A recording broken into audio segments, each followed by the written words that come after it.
ಚಾಮರಾಜನಗರದ ಕುನ್ನೀರ್ಕಟ್ಟೆಯ ರಾಮಸಮುದ್ರದಲ್ಲಿ ಇರುವ ಸೈಯದ್ ದಿಲ್ಬಕ್ಷ ಶಾ ಖಾದರ್ ವಲಿ ದರ್ಗಾಕ್ಕೆ ಹೋಗಲು ರಸ್ತೆ ವ್ಯವಸ್ಥೆ ಕಲ್ಪಿಸಲು ಜಿಲ್ಲಾಡಳಿತಕ್ಕೆ ಜಿಲ್ಲಾ ವಕ್ಫ್ ಸಲಹಾ ಸಮಿತಿಯ ಉಪಾಧ್ಯಕ್ಷ ಸೈಯದ್ ಕಲಾಂ ಉಲ್ಲಾ ಶಾ ಅವರು ಒತ್ತಾಯಿಸಿದ್ದಾರೆ.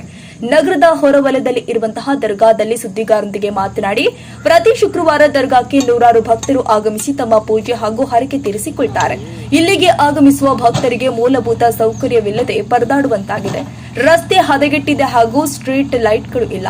2 ವರ್ಷದ ಹಿಂದೆ ಸುರಿದ ಭಾರೀ ಮಳೆಗೆ ಇದ್ದಿದ್ದ ಸೇತುವೆ ಕೂಡ ನೀರಿನ ರಭಸಕ್ಕೆ ಕೊಚ್ಚಿ ಹೋಗಿದೆ. ಇದರಿಂದ ಜನರಿಗೆ ಬಹಳ ತೊಂದರೆಯಾಗ್ತಾ ಇದೆ. ಹಾಗಾಗಿ ಜಿಲ್ಲಾಧಿಕಾರಿಗಳು ಇತ್ತ ಗಮನ ಹರಿಸಿ ಭಕ್ತರಿಗೆ ಅನುವು ಮಾಡಿಕೊಡಬೇಕು ಎಂದು ಮನವಿ ಕೂಡ ಮಾಡಿಕೊಂಡಿದ್ದಾರೆ.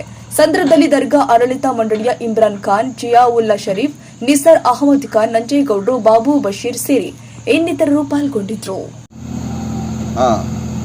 ನಾನು ಸೈಯದ್ ಕಲಾಂ ಉಲ್ಲಾ ಶಾ, ಜಿಲ್ಲಾ ವಕ್ಫ್ ಸಲಹಾ ಸಮಿತಿ ಉಪಾಧ್ಯಕ್ಷರಾಗಿದ್ದೀನಿ. ನಾನು ಇಲ್ಲಿ ಏನು ಪ್ರಾಬ್ಲಮ್ ಆಗ್ತಾಯಿದೆ ಅಂದರೆ, ಹಜರತ್ ಸೈಯದ್ ದಿಲ್ಬಕ್ಷ ಶಾ ಖಾದರ್ ವಲಿ ರಹಮತುಲ್ಲಾ ಅಲೈಹಿ ದರ್ಗಾದಲ್ಲಿ ಕುನ್ನೀರ್ಕಟ್ಟೆ ರಾಮಸಮುದ್ರ ಗ್ರಾಮದಲ್ಲಿ ಒಂದು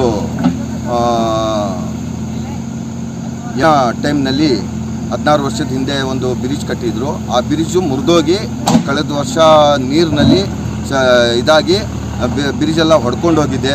ಅದಕ್ಕೆ ನಾವೆಲ್ಲ ಜಿಲ್ಲಾ ಆಡಳಿತ ಅವ್ರಿಗೇನು ನಾವು ಮನವಿ ಕೊಟ್ಟಿದ್ರಿ, ಜಿಲ್ಲಾಧಿಕಾರಿಗೆ ಮನವಿ ಕೊಟ್ಟಿದ್ರಿ, ಮಿನಿಸ್ಟ್ರುಗಳಿಗೆಲ್ಲ ಮನವಿ ಕೊಟ್ಟಿದ್ರಿ.